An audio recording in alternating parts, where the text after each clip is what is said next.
ایک ہی مجلس میں بیٹھ کر کے اساتذہ کے سامنے پورے 30 پارے سنانا یہ بہت کمال کی بات ہوتی ہے۔ لہٰذا جب سے ہم نے یہ سلسلہ شروع کیا اس دائرے میں تب سے طلباء کے اندر ایک جذبہ پیدا ہو گیا۔ شکر ہے اللہ کا، ایک ہی مجلس میں قرآن سنانے کا جو جذبہ ہمارے طلباء کے اندر بیدار ہو گئی، یہ ہم سب کے لیے فخر کی بات ہے۔ اللہ کا شکر ہے اس بارے میں۔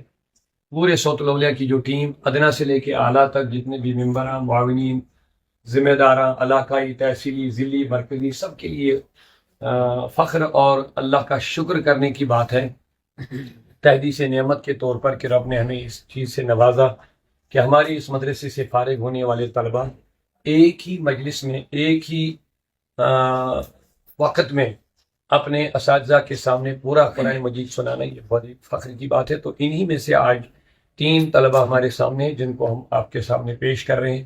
ہماری دعا ہے کہ اللہ تعالیٰ ان کے سینوں میں یہ قرآن محفوظ رکھے اور قرآن سینے میں محفوظ رکھنے کے ساتھ ساتھ اللہ تعالیٰ ان کو عالم قرآن بھی بنائے، عالم ربانی بھی بنائے، عالم باعمل بنائے۔ تو یہ تینوں طلباء آپ کے سامنے ہیں آج، اسی لیے ہم آپ کے سامنے مختصر وقت کے لیے حاضر ہوئے ہیں۔ ان کی حوصلہ افزائی کے لیے ان کے اہل خانہ بھی آج اس محفل میں موجود ہے الحمد للہ رب العالمین۔ تو آپ دعا فرمائیں، اساتذہ جنہوں نے ان پر بڑی محنتیں کی ہیں ہم ان کو بھی مبارکباد دینا چاہتے ہیں، اور ہمارے صدر مفتی صاحب قبلہ محترم الفضل رضا صاحب کی انتہائی محبت، خلوص اور عقیدت کے ساتھ پوری نگرانی پورے مرکز کی، جس کا نتیجہ ہے کہ سارے اساتذہ کا ان کے ساتھ پورا کوآپریٹ ہے اور مخلصین، مجھے لگ رہا ہے اللہ کا فضل ہے یہ کہ ان کو اللہ نے خلوص سے نوازا ہے سب اساتذہ کو، تو جو واقعی چاہتے ہیں کہ اس ادارے سے علمی کام ہو، علمی خدمات ہو، تو میں ان سب کو مبارکباد دیتا ہوں۔ اپنے قبلہ محترم صدر محترم مولانا ندوی صاحب بھی موجود ہیں اور صوت الاولیاء کے ذمہ دار ہیں، تو مختصر بس اسی لیے ہم آپ کے سامنے آئے تھے۔ تو ان طلباء کی حوصلہ افزائی کے لیے ہم دعا کریں گے، اللہ تعالیٰ ان کے مال و جان اور عزت و آبرو کی اور خاص کر جو قرآن کے سینے میں ہے اس کا اللہ محفوظ فرمائے، اور ان کے والدین یا ان کے اہل خانہ نے جو یہ قربانی دی کہ بچے کو دین کے راستے میں دیا، اللہ تعالیٰ ان کے لیے ان بچوں کو نجات کا ذریعہ بنائے۔ خاص کر صوت الاولیاء کے ادنا ورکر سے لے کے اعلیٰ ذمہ دار تک سب کے لیے اللہ تعالیٰ ان طلباء کو نجات کا ذریعہ بنائے۔ اساتذہ کے لیے میرے مولا ہم سب پر رحم فرما۔ اے اللہ، یہ صوت الاولیاء کا جو مشن مختلف شعبہ جات پر جو کام کر رہا ہے، یا اللہ میرے اللہ اس میں ترقی عطا فرما، اس سے وابستہ تمام ارکان، ذمہ داراں سب کو خلوص کی دولت سے عطا نواز۔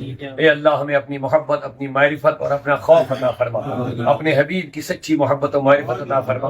اے اللہ ہمارے دلوں کے اندر خلوص پیدا فرما، یا اللہ ہمارے دینی کاموں میں برکتیں عطا فرما، نیکیوں کے راستے ہم سب کے لیے آسان کر دے، دینی خدمات کے راستے آسان فرما۔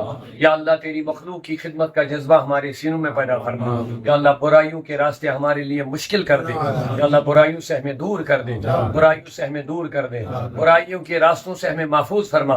یا اللہ وہاں ہم سب پر اپنا فضل فرما میرے اللہ۔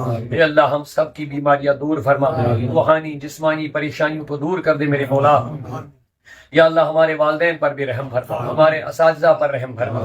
یا اللہ میرے مولا حاضرین پر، سامعین پر، آمین کرنے والوں پر رحم فرما، کرم فرما، احسان فرما، اور اپنی نعمتوں برکتوں کا نزول فرما۔ یا اللہ صوت الاولیاء کے اس مرکز کو اور صوت الاولیاء کی پوری تنظیم و تحریک کو دن دوگنی رات چگنی ترقیاں عطا فرما۔ اپنے محبوبین جو اپنے اولیاء اللہ جو تیرے محبوب ہے، یا اللہ ان کے دیے ہوئے تعلیمات پر وہ ہمیں چلنے کی توفیق عطا فرما۔ انہوں نے قرآن و سنت کے ساتھ ہمارا جو رشتہ جوڑا ہے اس رشتے کو ہمیں قائم و دائم فرما، اس پر ہمیں ثابت قدمی عطا فرما۔ اے اللہ ہمیں استقامت عطا فرما۔ یا اللہ اس ادارے اور اس تحریک سے وابستہ معاونین جتنے بھی ہیں سب کو جزائے خیر عطا فرما۔ اے اللہ امت مسلمہ پر رحم فرما، اہل السنہ والجماعت کا یہ چمن، یہ باغ آباد کر دے میرے اللہ، اس کی حفاظت فرما۔ خاص کر آج سفر المظفر 1447 چل رہا ہے، اور سفر المظفر میں بڑی شخصیات کے دن منائے جا رہے ہیں۔ ہمارے مجددین جتنے بھی ہیں، خاص کر حضرت محب العالم شیخ سلطان العارفین شیخ حمزہ اور ان کے خلیفہ حضرت بابا داؤد خاکی رحمۃ اللہ علیہ، اور مجدد الافسانی شیخ احمد سرہندی، اور خاص کر موجودہ دور میں سنیت کی جان پہچان آن